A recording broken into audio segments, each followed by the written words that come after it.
তাদের পিঠে চড়ে উড়া যায়। এরপরে তারা ড্রাগনদের পিঠে চড়ে বেরিয়ে পড়ে। অন্যদিকে স্টোইক সৈন্য নিয়ে ড্রাগনদের বাসায় পৌঁছে যায়। তারা যুদ্ধের সমস্ত প্রস্তুতি নেবার পরে পাহাড়ের একটা পাশ ভেঙে ফেলে। তখন এক ঝাঁক ড্রাগন সেখান থেকে উড়ে পালিয়ে যায়। তারা ভাবে মাত্র এই কয়টা ড্রাগন ছিল এখানে, তারা তো ইজিলি ওদের বাসা দখল করে নিল। কিন্তু তাদের ভুল প্রমাণিত করে তখনই একটা জোরে গর্জন শোনা যায় এবং রানী ড্রাগনটা জেগে ওঠে।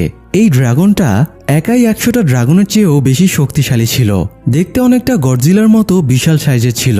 রানী ড্রাগনের অ্যাটাকে সব সেনারা ছত্রভঙ্গ হয়ে যায়। এ সময় হিকাপ বন্ধুদের নিয়ে সেখানে পৌঁছে যায়। বাচ্চারা ড্রাগনের পিঠে চড়ে উঠছে।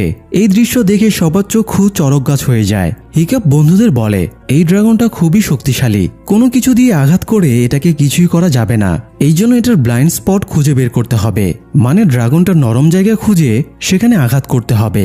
সেটা হতে পারে ড্রাগনের চোখ, নাক, কান, যে কোনো জায়গা। তো সবাই যখন রানী ড্রাগনটাকে বিভিন্নভাবে অমনোযোগী করে রাখছিল, হিকাপ তখন টুথব্রাশের জালটা খুলতে শুরু করে। কিন্তু জালটা পুরোপুরি খোলার আগেই রানী ড্রাগনের পায়ের থাবায় ওরা পানির ভেতরে পড়ে যায়। পানির তলদেশে গিয়েও হিকাপ টুথব্রাশের জাল খোলার চেষ্টা করছিল, কিন্তু খালি হাতে সে জালটা খুলতে পারছিল না। উপর থেকে স্টোইক দেখতে পায় ছেলে বিপদে আছে, তাই সে পানিতে ঝাঁপ দিয়ে হিকাপকে উপরে তুলে আনে। এরপরে আবারও পানিতে ঝাঁপ দিয়ে টুথব্রাশকে জাল থেকে মুক্ত করে দেয়। তখনই টুথব্রাশ স্টোইককে নিয়ে উপরে উঠে আসে। হিকাপ দ্রুত টুথব্রাশের পিঠে চড়ে বসে, যাতে তারা রানী ড্রাগনের সাথে ফাইট করতে পারে। উড়ে যাবার আগে স্টোইক হিকাপকে বলে, ওখানে গিয়ে যা কিছুই ঘটে যাক, তোমার জন্য আমি গর্বিত। হিকাপ বলে, আমিও তোমাকে সবসময় গর্বিতই করতে চেয়েছি। এই বলে সে টুথব্রাশকে নিয়ে উড়ে যায়। বাকি বন্ধুরা রানী ড্রাগনটাকে ডিস্ট্র্যাক্ট করে রাখছিল, আর হিকাপ তাকে ঘায়েল করার সুযোগ খুঁজছিল। হঠাৎ রানী ড্রাগনটা অস্ট্রিটের ড্রাগনের লেজে কামড় ধরে।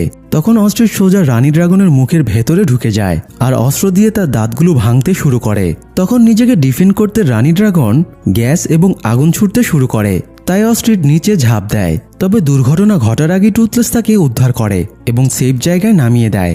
এরপরে তারা আবারও রানী ড্রাগনের কাছে যায়। হিকাপ খেয়াল করে রানী ড্রাগনের ডানা আছে, সেটা উঠতে পারে। যেহেতু সে ড্রাগনটার কোনো ব্লাইন্ড স্পট খুঁজে পাচ্ছিল না, তাই সে ওটার ডানাগুলো ড্যামেজ করার সিদ্ধান্ত নেয়।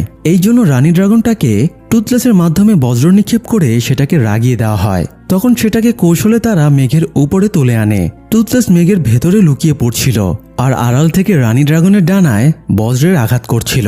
এতে তার ডানায় অনেকটাই ড্যামেজ হয়ে যায়। তখন সেটা বড় আকারে আগুন ছাড়ে। আগুনে টুথব্রাশের ক্ষতি না হলেও তার লেজে যে আর্টিফিশিয়াল ডানা লাগানো ছিল সেটাতে আগুন ধরে যায়। হিকাপ বিপদ বুঝতে পেরে শেষ আঘাতটা হানার সিদ্ধান্ত নেয়। রানী ড্রাগনটা যেহেতু একটু আগে একসাথে অনেকখানি আগুন ছেড়েছে, এই জন্য নতুন